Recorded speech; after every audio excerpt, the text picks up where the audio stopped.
पौष पुत्रता एकादशी 2024 में 21 जनवरी रविवार को मनाई जाएगी। कहा जाता है कि इस दिन जो भी स्त्री या पुरुष व्रत रखती हैं तो उनको उत्तम फल की प्राप्ति होती है। निसंतान और नवविवाहित स्त्रियां पुत्र प्राप्ति हेतु पौष पुत्रता एकादशी का व्रत जरूर रखें। शास्त्रों में निहित है कि पौष माह के शुक्ल पक्ष की एकादशी व्रत करने से व्रती को पुत्र रत्न की प्राप्ति होती है। यह जो व्रत होता है वो साल में 2 बार होता है।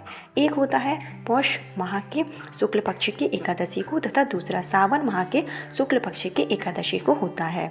दोनों ही व्रत उत्तम फलदायी हैं। तो जिनके भी संतान नहीं है या जिनकी मनोकामना कई दिनों से पूरी नहीं हो रही है वह इस व्रत को जरूर रखें।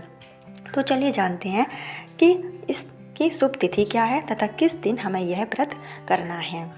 तो 2024 में पौष पुत्रता एकादशी का आरंभ 20 जनवरी को शाम 6:26 से होगा और इसका जो समापन है वो 21 जनवरी को रात में 7:26 पर होगा। इसलिए पंचांग के अनुसार इस व्रत का आरंभ 21 जनवरी को होगा। तो जो भी महिलाएं व्रत रखना चाहती हैं वो 21 जनवरी को व्रत रख सकती हैं और इसका पारण यानी समापन 22 जनवरी को सुबह 7:14 से 9:21 पर कर सकती हैं। तो 21 जनवरी को यह व्रत जरूर रखें। चलिए जानते हैं इसकी विधि क्या है। तो इसमें आपको कोई स्पेशल पूजा पाठ करने की ज़रूरत नहीं होती है। आपको सिंपल सा क्या करना है, सूर्योदय के पहले उठना है। सूर्योदय के पहले उठकर आप अगर हो सके तो किसी गंगा नदी या पवित्र नदी में स्नान करें। अगर नहीं हो सके तो आप घर पर ही स्वच्छ पानी में गंगा जल डालकर स्नान करें। उसके बाद आप पीले वस्त्र धारण करें। पीले वस्त्र जो कि विष्णु भगवान को बहुत ही प्रिय होते हैं। पीला रंग उनका बहुत ही ज़्यादा प्रिय है। तो पीले रंग के वस्त्र धारण करने से विष्णु भगवान की कृपा आप पर।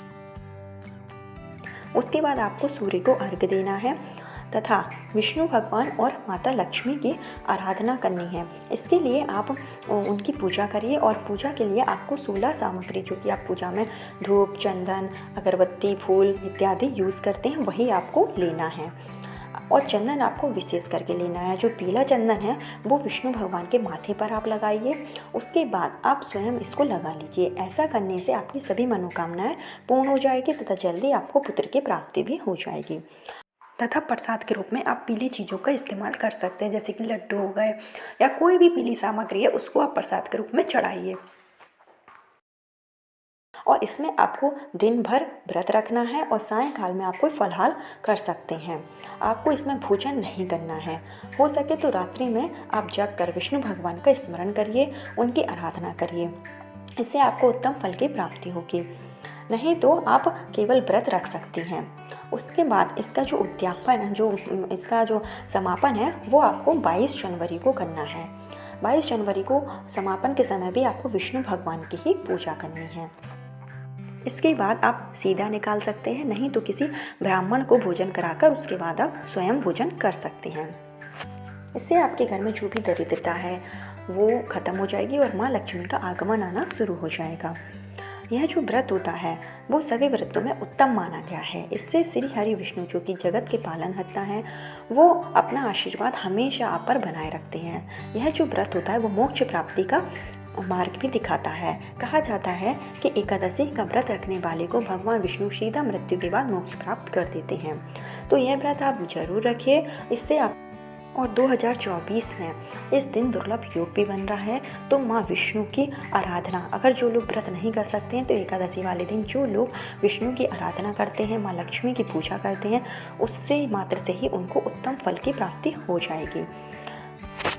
तो रविवार के दिन यह आप व्रत रख सकते हैं।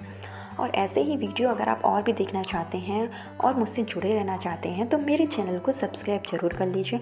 अगर वीडियो पसंद आई हो तो इसको लाइक ज़रूर कर दीजिए तथा अपने फैमिली एंड फ्रेंड्स के साथ शेयर करना ना भूलें, जिससे कि यह जानकारी उन लोगों तक भी पहुंच सके। फिर मिलती हूँ नेक्स्ट वीडियो में। जब तक के लिए आप लोग खुश रहिए, अपना बहुत सारा ख्याल रखिए।